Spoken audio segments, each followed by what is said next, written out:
Ça a commencé tout bêtement. Dans la maison, je prenais des bandes dessinées, je commençais un peu à dessiner. Après, quand j'étais jeune, c'était des bandes dessinées jeunes, disons Popeye, ce style-là, voilà.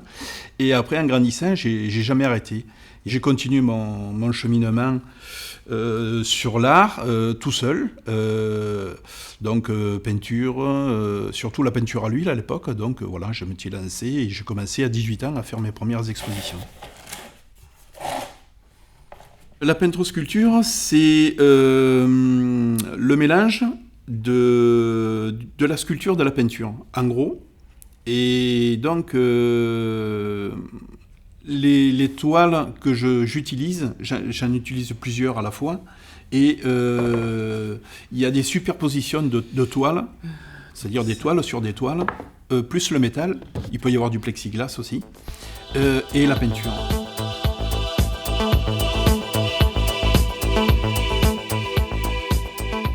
Le figuratif représente quelque chose, un portrait, une nature morte, un paysage. Et l'abstrait, c'est, j'allais dire, bon, je vais peut-être offusquer beaucoup de personnes, ça ressemble à rien. Mais ce rien, c'est le plus difficile à faire. Voilà. Il faut donner le ressenti, il faut donner une âme à l'œuvre, que ce soit une sculpture ou une peinture. Le temps de travail sur les toiles, ça dépend le format, évidemment. Au plus c'est petit, au plus c'est rapide, ça peut durer une matinée. Puis après, si les toiles, au plus elles sont grandes, au plus ça prend de temps. En sachant qu'il y a toujours trois étapes, c'est-à-dire le montage, c'est-à-dire les toiles qui sont fixées sur le support, le montage des toiles, le métal qui va être en deuxième partie, et en finition, la peinture.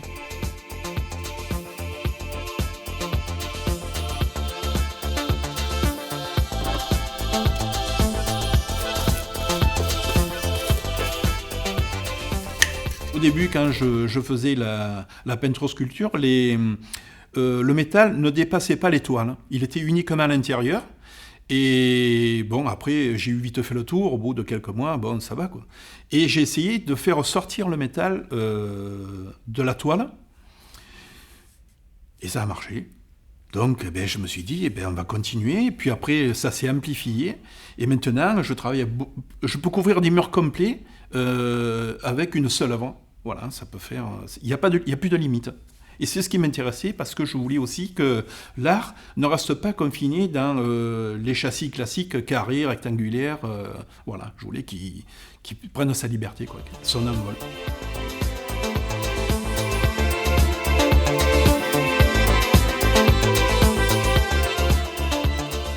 J'ai des clients qui travaillent dans des marques de voitures françaises. Et puis, j'ai des médecins, j'ai des avocats, j'ai un peu de tout, c'est vraiment très varié. En général, de personnes jeunes, parce que c'est plutôt moderne. J'ai beaucoup d'étrangers, notamment j'ai l'Allemagne, la Suisse, la Croatie, j'en ai au Canada aussi, des amateurs, en fait des clients qui viennent pendant les vacances, qui viennent me voir. Et sinon, ça m'est arrivé quelquefois d'avoir aussi des personnes un peu plus âgées. C'est-à-dire, notamment, je pense à une cliente qui avait 80 ans et qui est tombée folle amoureuse de ce que je faisais. Donc voilà, ça s'adresse à tout le monde.